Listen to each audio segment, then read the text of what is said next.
Bé,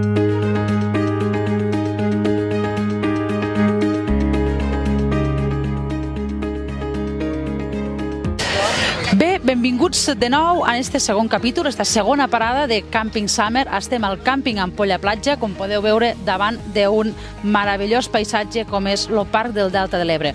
Estem aquí en l'Àlex M, copropietari d'este càmping, en qui parlarem una mica sobre els protocols i sobre com s'està vivint l'estiu 2020 aquí, en este càmping. Benvingut, Àlex, i moltes gràcies. Gràcies a vosaltres per vindre i disfrutar aquí d'aquest entorn. Teniu el segell Safe Tourism de l'ICTE.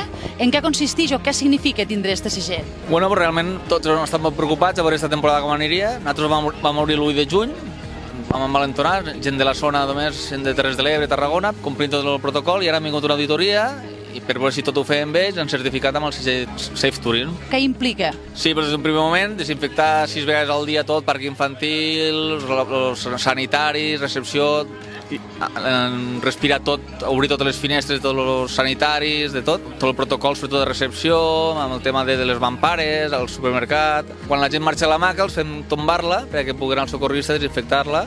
Te dice que puedes disponer de todas las hamacas libres, entonces tú cuando te levantas la dejas por abajo y si has utilizado la mesita auxiliar que hay entre las dos hamacas, pues también la dejas para abajo, el chico desinfecta con la vaporeta, con la presión o con lo que tenga. La piscina limpísima, no sé si es porque igual que en la situación se está añadiendo alguna, pero la piscina está impresionantemente limpia, de verdad.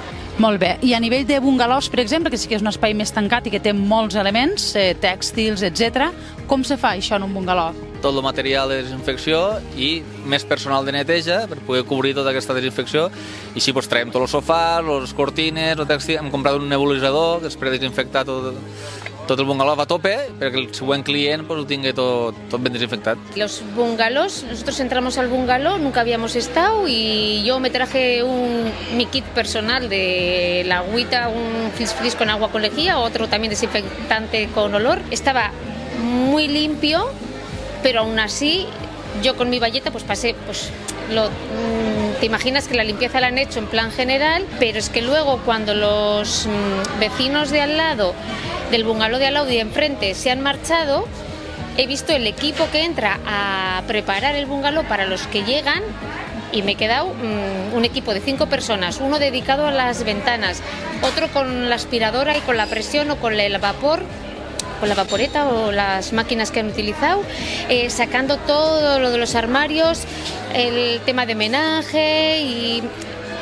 la zona de fuera de los porches también, el tendedero, todo. Y claro, yo cuando vine pues tampoco sabía, no son cosas que tampoco preguntas y aunque preguntes pues siempre te queda un poco, pero con total confianza. La verdad me ha dado una sensación. No esperaba. El despliegue que han hecho para adecuar el bungalow cuando entra gente nueva, no me imaginava que era así. Esperamos que us haya ayudado, esperem que us hagi ajudat a veure com és, de veritat, des de dins, los càmpings aquest estiu 2020.